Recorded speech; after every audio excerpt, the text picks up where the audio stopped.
oras lang yung tulog, mga ganun maitip lang. Parang pagkising niya, parang kompleto yung tulog niya 8 hours. Kasi ganun yung mata niya. Eh, mata ko wala, malaki. Kasi skin pores talagang lumalaki na agad. Parang ano na. Oh. So, doon pa lang sa kasi ilang bus eh. So pagdating sa airport, pagulo. Tapos palit lang kami, nag-t-shirt na kami, pare-pareho na. So parang ang dami namin. So parang sabi ko, paano kaya ito masisistema doon sa Hong Kong? Pero ang galing nang na-organize. So papasok pa lang kami, sobrang saya na, picture na. Kung film nga lang, kung film pa lang, kundi pa lang yung mga memory card, siguro kung film pa lang ang uso, ubos na agad yung film mo. Di ba? Ano yung dalawang bag mo? Puro film. Buti nga ngayon, ano na eh, chips na eh, di ba? Malaki na yung memory. So pagdating doon, sobrang paglapag ng Hong Kong, doon ko na talaga nasa Hong Kong na talaga. Ay hindi, namali pa nga eh. Nakatulog kami kasi puyat, di ba? Tapos, palipat na siya, tapos bumalik ulit kasi busy. Sabi ko, parang yung Hong Kong, parang Pilipinas lang pala. Di ba pala kami nakalis? Sumama ulit kami. Ibang klase dating namin, kasi pagdating namin, imagine mo, ibig sa arrival, departure pa rin kami. Pagdating ng Hong Kong, sobra iba. Kasi totoo yung mga kwento-kwento, yung mga narinig kong kwento, parang joke-joke lang. Pero iba kasi pag Hong Kong, walang mga gulong. Magaganda yung mga bubong, mga building. So alam mo talaga nasa ibang bansa na, di ba? Pag nasa Manila, pag araw, mga gulong, mga kung ano-anong bubong, puro kalawang, puro ano, di ba? Malata mo talaga Pilipinas eh. So, tsaka iba yung hangin, di ba? Iba yung ano, iba malinis eh. Tapos ang laki ng airport, tapos pinalusot kami, tapos pinapakasapan namin si Asay Tono, lumusot ka naman po. Ang laki ni Asay Tono eh, di ba? Hindi ka kasya doon eh. Tsaka nakakatawa kasi, lahat kami, ang dami namin lumusot. Ang dami nang lumusot. Tapos, pagdating pa doon, wala pa akong cash. Kumbaga, sobrang late na. Pinagpasama ko sa kanya. Iba ang dating. Kasi yung nasanay ako, di ba, pagka nag-withdraw tayo sa ATM natin, di ba, sa commission. Nasanay ka dito lang sa 20. Marating ka Manila, di ba? Pagdating ko doon ba, yung peso na-convert, Hong Kong dollar. Alam mo yun, nakakatawa yung feeling na gano'n. Na, sa tagal ko lang pag-networking kasi, parang, never pa ako makarating ng ibang bansa. So, ito yung Hong Kong. So, sobrang saya. Ang hindi ko talaga makalimutan doon, yung Disneyland, parang nakita mo yung mga tita-tita talaga. Alam mo, parang bumalik sa pagkabata, yung mga mukha, yung mga parang hindi mabayaran talaga. Yung pipila na naman. Excited pumila. Ang talaga yung mga itsura talaga, parang ang sarap bumalik. Yun ang pinakamasarap kasi ng pakiramdam eh. Yung bumalik ka sa pagkabata, yun na-excite ka, tapos rides ka naman, tapos nakita ka, mo, kinikilig. Sabi ko, parang hindi na bago yan. Tanda na eh. Sigawang na. Pero nakakatawa talaga yung mga reaksyon, tapos grabe yung sarap. Tapos ang pinaka hindi ko makalimutan din yung sa Ocean Park. Yung Ocean Park talaga, yung mga rides. Imagine mo yung rides, paakyat pa lang paakyat, magte-trend ka, paakyat. Yung mga rides, nasa tuktok ng bundok. So imagine mo nasa bundok ko pala, pag tumingin ka sa baba, manunula ka na. Tapos sumakay ka pa ng rides, iangat ka pa, ihagis ka pa, mas lalo. Iba. Tapos siyempre, iba yung kasama yung mayari. Tapos mas lalong tumaas yung bill ko sa company. Kasi first time makapag-travel, yung hotel, hindi tinipid, 5-star hotel. Alam mo yun?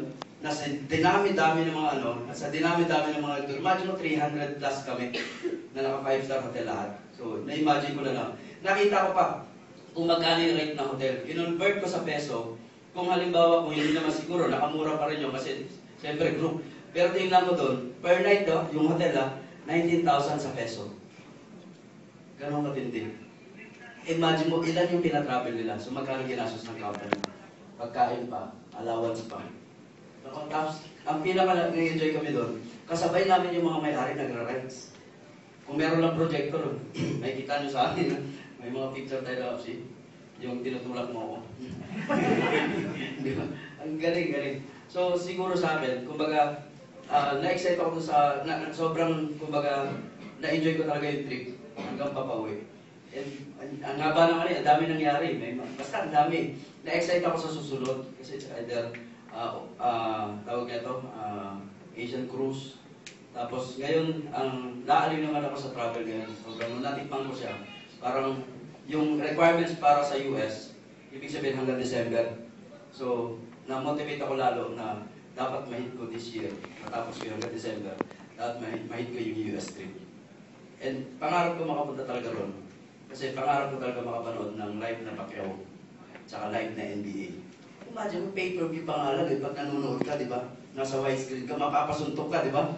Lalo pa siguro kung live. Iba. Diba?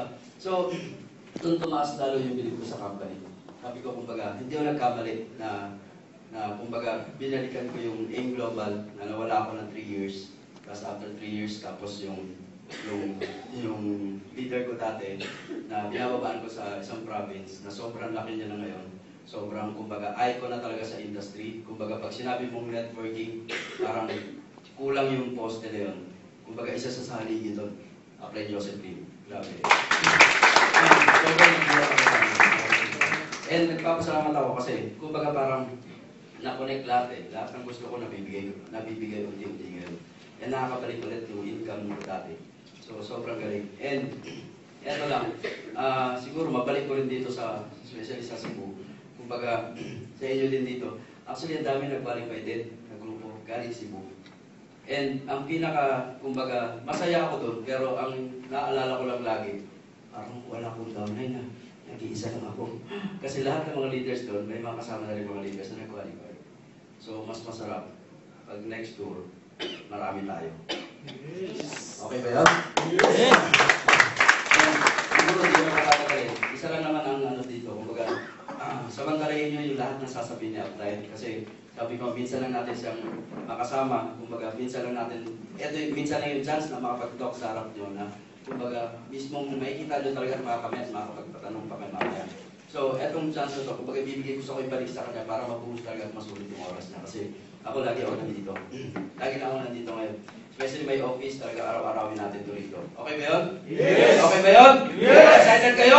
Yes! And eto, naniwala ko na lahat ng mga, kung i-absorb mo lang at i-apply mo, lahat ng sasabihin na ito. Kasi lahat ng mga laman ng utak na ito at isip at nasa puso na ito, ibig sabihin, na-experience na at pinagdaanan niya na at nagbunga na ng maganda. At ang dami niya ng napamilyonaryo sa global. So, ibig sabihin, lahat ng papahingan at i-apply na walang ibang choice. Kung gagawin mo lang to, siseryosohin mo lang to, ibig sabihin lahat tayo may maganda pupuntahan. Excited kayo? Yes! So, ready na yung notes, ready na yung lahat. So, ready na, no? Iba, scratch paper. Okay yan. Scratch paper. Tapos, lagay mo sa bulsa, nalaman. Wala na. Diba? Okay, I'm saying that? Okay. So, ibabalik ko lang kay Apple Joseph. So, pero gusto ko, kapag talampakan mo lang ulit. Talampakan lang. Yung sarili mo. Pag inamin namin, pinagpapan ito, ayun mo yan ang dito. Talampakan yung sarili mo.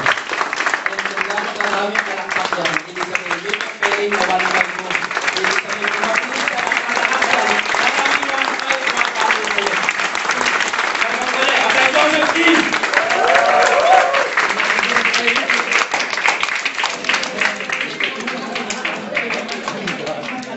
Okay, yun. Balik tayo. Nasa na? Ayun. Ibig sabihin, nagbabago na ang networking right now. Kumbaga gusto ko lang i-explain nyo ng mabuti kung paano na-derive yung networking. Ngayon, meron tayong tatlong source ng pagkakita as of now. Yun yung lagi kong inaano sa, even sa OPP ko. Employment, business, and networking. Ngayon, may mga ibang tao kaya lang nagiging negative sa networking kasi akala nila ang employment business, sila yung magkakampi. Yung networking, kakaiba. Kasi di ba may mga nagtatanong sa inyo, bakit sa networking hindi naman lahat yung mayaman? Pero ibabalik ninyo sa tanong, even naman sa employment at pagbe-business, hindi naman lahat yung mayaman. May nagsabi, ang hirap kasi sa networking, pag wala kang, may nagtanong sa akin actually sa Facebook, pag nag-join ba ako dyan, at wala akong ni-recruit, wala akong ginawa, kikita ba ako? Ang sagot ko naman sa kanya, tingin mo, pag nag-apply ka ng trabaho at natanggap ka at huwag ka magtrabaho, susweldo ka ba? Tingin mo, pag nag-aral ka ba at hindi ka nag-take ng exam, magkakaroon ka ba ng grades? Yan ang binalik ko lang sa kanya na gano'n. In short, kung o-open mo lang ng konti yung isip mo, lahat naman ang nangyayari dito, nangyayari din naman dito. May nalulugi, may kumikita, may mayaman, may hindi, may hindi nagsasucceed, meron nagsasucceed. Now, ang magiging difference lang sa tatlong to, number one, is the capital. Why? Ang capital ng employment, alam naman natin lahat, ang pinaka-capital ng employment is yung nag-aral ka. Yung nag-aral ka, in elementary, high school, college, nagbayad ng sangkaterbang tuition fee, ang magulang mo. Kung i-analyze mo in a business point of view, sa isang business, ang pinakamagandang klaseng business, nag-invest ka ngayon, after 3 years, yun ang normally bumabalik yung kita mo. Ibig sabihin dapat on the 4th year, 5th year, 6th year, dapat kumikita ka na. Good business yun. Okay, ngayon, kung ituturing natin business tong lahat, ang pinaka-worst na business is ito. Bakit? 16 years ka nang nag-aaral, hindi pa bumabalik kapital mo. Nagbayad ka na ng tuition fee, nagsunog ka na ng ila, ito worse.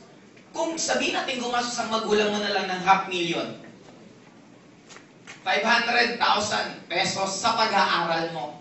Simula elementary, high school, college. Tapos nagkaroon ka ng trabaho.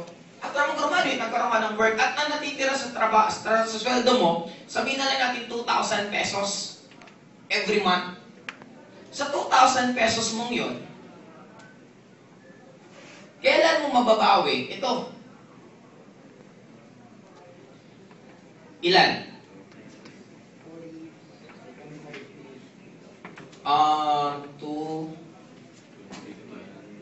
25. Tama ba? 250 months? 250 months. Ilang months meron isang taon? Divided by 12. Ilan lahat yan?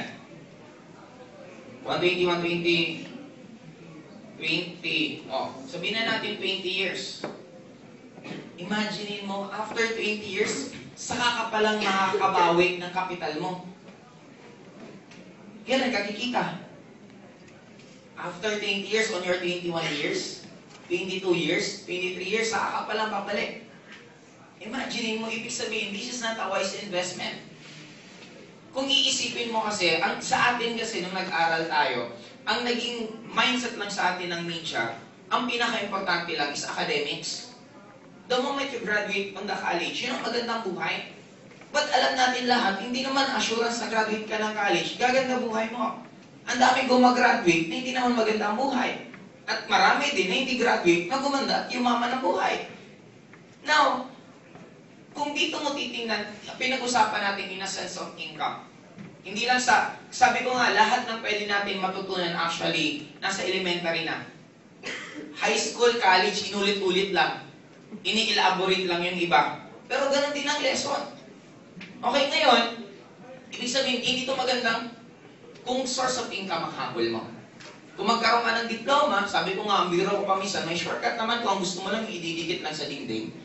Di ba pumunta ka ng Manila, may tinatawag na recto, paggawa ka doon, ang bilis ng mga ididikit mong diploma sa wall ninyo. Hindi ka pa mahihirapan. Now, dito sa business side naman, ang pinakamalaking kapital lang na problema dito is actually it's not the money. Ang pinakamalaking kapital dito is your experience. Ang binabayaran sa business is experience. Kaya lang, for you to have the experience, kailangan mong malugi. Bakit maraming nag-empleyado for the rest of their life, nung mag-retire, nakakuha ng lump sum, nag-try mag-business. After ilang buwan, ilang taon, nalugi. Bakit siya nalugi? Kasi everything na first time mong gagawin, you need to expect na mag-feel ka.